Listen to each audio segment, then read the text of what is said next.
الحمد للہ رب العالمین والصلاة والسلام علی سید الانبیاء والمرسلین وعلی آلہ واصحابہ اجمعین، اما بعد۔ حضرات، انسان کی زندگی کا ایک اہم ترین پہلو اس کی ازدواجی زندگی ہے۔ جیسے انسان کی زندگی کے دوسرے پہلو ہیں، مثلا تعلیمی زندگی، معاشی زندگی، طبی زندگی، سوشل لائف، تعلیمی زندگی، تصنیفی زندگی، اسی طرح سے زندگی کا اہم ترین حصہ ہے ازدواجی زندگی، اور یہ ازدواجی زندگی شروع ہوتی ہے انسان کے نکاح سے۔ اور جب ظاہر ہے نکاح جب کیا جائے گا تو اس کے لیے انتخاب ہوگا، لڑکے کے لیے رشتے کا انتخاب یا بیٹی کے لیے رشتے کا انتخاب۔ یہ رشتے کا انتخاب کیسے کیا جانا چاہیے، اس سلسلے میں جناب رسول اللہ صلی اللہ علیہ وسلم کا مبارک ارشاد ہے، تنکح المرأة لأربعین، کسی خاتون سے نکاح کیا جاتا ہے 4 وجوہات میں سے کسی ایک وجہ کی بنا پر، لجمالہا ولمالہا ولحسبہا ولدینہا فاظفر بذات الدین، او کما قال علیہ الصلوۃ والتسلیم فقال تربت یداک۔ آپ نے ارشاد فرمایا کہ کسی خاتون سے نکاح کیا جاتا ہے یا تو اس کے دیندار ہونے کی وجہ سے، یا اس کے حسین و جمیل ہونے کی وجہ سے، یا اس کے مالدار ہونے کی وجہ سے، جیسے آج کے زمانے میں جاب کرنے والی مالدار ہونے کی وجہ سے، یا اونچے خاندان کی وجہ سے۔ پھر آپ علیہ السلام نے ارشاد فرمایا تم دینداری کو ترجیح دینا، اس کی وجہ سے تم کامیاب ہو جاؤ گے۔ لہذا رشتے کا انتخاب میں دینداری کو سب سے پہلا معیار قرار دیا جانا چاہیے۔ یعنی جب ہم رشتہ ڈھونڈیں اپنے بیٹے کے لیے یا اپنی بیٹی کے لیے، تو سب سے پہلے اس بات کی کوشش کریں کہ جہاں ہم رشتہ کرنا چاہتے ہیں ان کے اندر دینداری ہے یا نہیں، ان کی سوچ دینداری کی ہے یا نہیں، ان کی عملی زندگی دینداری کی ہے یا نہیں، یہ فرض ادا کرنے والے ہیں یا نہیں، یہ حرام چیزوں سے بچنے والے ہیں یا نہیں، یہ مسلمان اسلامی تصور رکھنے والا جوان ہے یا نہیں۔ اس چیز کو معیار بنایا جانا چاہیے۔ یہ اللہ کے نبی علیہ السلام کے ارشاد گرامی ہے۔ پھر رشتہ منتخب کرنے میں بعض دفعہ، اور اسی غرض کے لیے اس وقت یہ بات ہو رہی ہے، بعض جگہوں پر ہمارے بیٹے اور ہماری بیٹیاں خود ہی کسی کے ساتھ فیصلہ کر لیتے ہیں اور وعدے کر لیتے ہیں کہ ہم تمہارے ساتھ رشتہ کریں گے، تم ہمارے ساتھ رشتہ کرنا۔ خصوصاً یہ غلطی کالجوں میں، کوچنگ سنٹروں میں، دفتروں میں،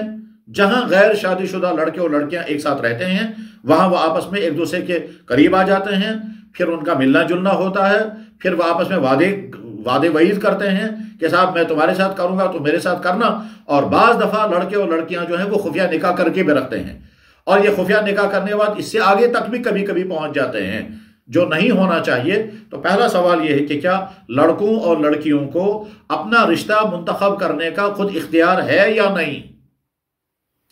اس کا جواب یہ ہے کہ اسلام ہرگز پسند نہیں کرتا ہے کہ لڑکے اور لڑکیاں اپنے طور پر خود ہی رشتے منتخب کریں، ہرگز اسلام پسند نہیں کرتا۔ جو والدین اپنی بچوں کے لیے ساری زندگیاں لگا دیتے ہیں، جب ان بچوں کو اپنی زندگی کا اہم ترین فیصلہ کرنا ہوگا تو وہ کیسے اپنے والدین کو کہیں گے تمہیں اس میں دخل دینے کا بھی حق نہیں ہے اور تمہیں پوچھنے کا بھی حق نہیں ہے، اور ہم بھی ضرورت نہیں سمجھتے تم سے پوچھیں، اپنی مرضی کے مطابق جہاں چاہیں وہاں رشتہ طے کر لیں۔ اسلام ہرگز اس کو پسند نہیں کرتا۔ سوال یہ نہیں ہے کہ یہ خفیہ نکاح ہو جاتا ہے یا نہیں ہو جاتا، سوال یہ ہے کہ یہ روش صحیح ہے یا نہیں۔ جواب ہرگز صحیح نہیں ہے، اور اس سلسلے میں جو لوگ بھی ان کی مدد کرتے ہیں وہ کوئی صحیح کام نہیں کر رہے ہیں، اسلامی مزاج کا کام نہیں کر رہے ہیں۔ اسلامی مزاج یہ ہے کہ لڑکوں اور لڑکی کو اگر کسی جگہ چوائس ہے، چاہت ہے رشتہ کرنے کی، تو اپنے ماں باپ کے تھرو وہ رشتہ کریں۔ اور ماں باپ کو بھی چاہیے کہ جب وہ رشتہ کرنے لگیں تو اپنے بچوں سے پوچھیں کہ بھائی اگر تمہاری چاہت کہیں ہے ہمیں بتاؤ، ہم وہ دیکھیں گے، ہمارے معیار کے مطابق اگر رشتہ مناسب ہوا تو ہم وہی تمہارا رشتہ کر دیں گے۔ مگر نوجوان بچوں اور بچیوں کا یہ طرز عمل اختیار کرنا جہاں ہماری مرضی ہم کریں گے، ہمارے والدین مانیں یا نہ مانیں، اور بعد میں سوسائٹی تسلیم کرے یا نہ کرے، اور لا میرج کا سلسلہ جو کچھ کیا جا رہا ہے، جس کو لا میرج کہتے ہیں یا کورٹ میرج کہتے ہیں، ہرگز اسلامی اصولوں کے مطابق یہ صحیح روش نہیں ہے۔ اسلام آج سے نہیں ہے، 1400 سال سے ہے، 1500 سال سے دنیا میں اسلام ہے، اور کامیاب ترین سوسائٹی اسلام نے دنیا میں مہیا کی تھی۔ اس مسلم معاشرے کے اندر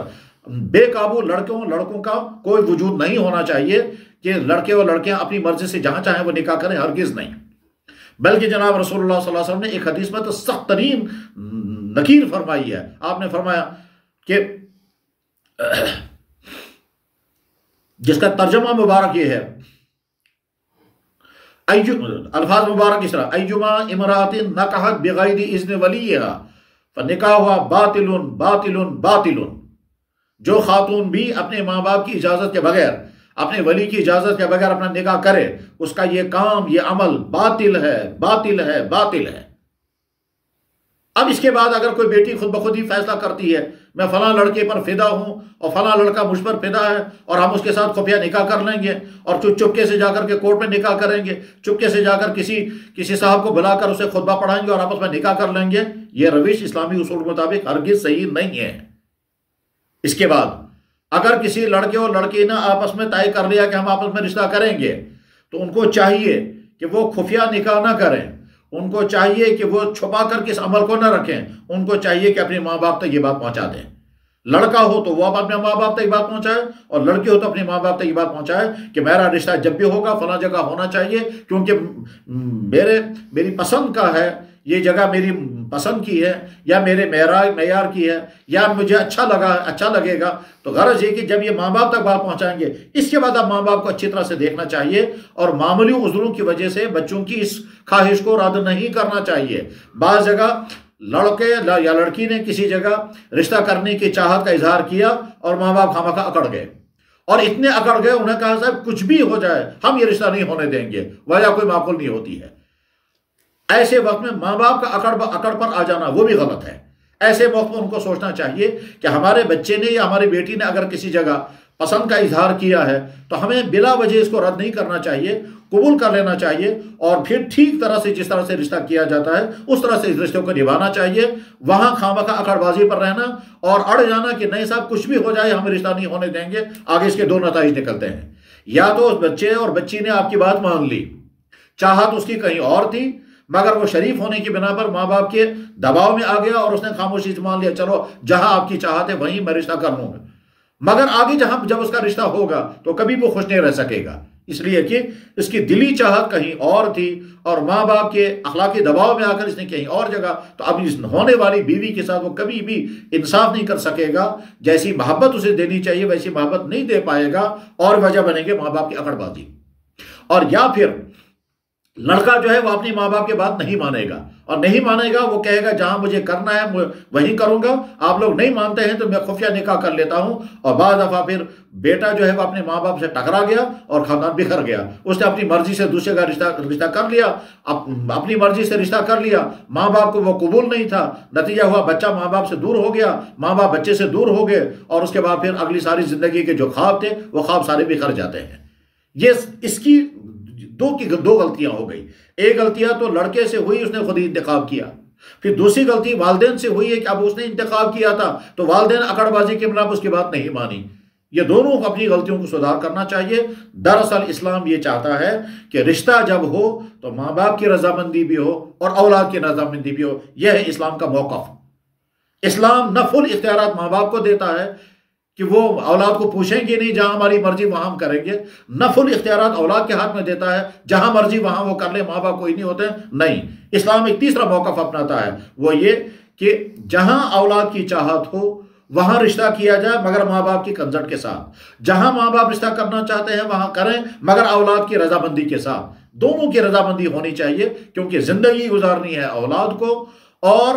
جس گھر میں اس بیٹی کو آنا ہے وہ گھر ہے والدین کا۔ اسلام اس بیلنس قائم کرتا ہے، نہ پورا اختیار ماں باپ کے ہاتھ میں دیتا ہے اور نہ پورا اختیار جو ہے وہ بچوں کے ہاتھ میں دیتا ہے، ایک درمیانی راستہ اختیار کرتا ہے۔ چنانچہ جناب رسول اکرم صلی اللہ علیہ وسلم کی خدمت میں ایک خاتون نے حاضر ہو کر عرض کیا، یا رسول اللہ صلی اللہ علیہ وسلم، میرے والد میرا نکاح کہیں کرنا چاہتے ہیں مگر میں وہاں رضامند نہیں ہوں، تو میری والد کی چاہت پر عمل کیا جائے گا یا میری چاہت پر؟ تو آپ علیہ السلام نے فرمایا تمہاری والد کی چاہت پر نہیں، تمہاری چاہت پر عمل کیا جائے گا۔ یعنی گویا وہ خاتون جہاں رشتہ نہیں کرنا چاہتی تھی، ماں باپ کو جبر کرنے کا حق نہیں ہے،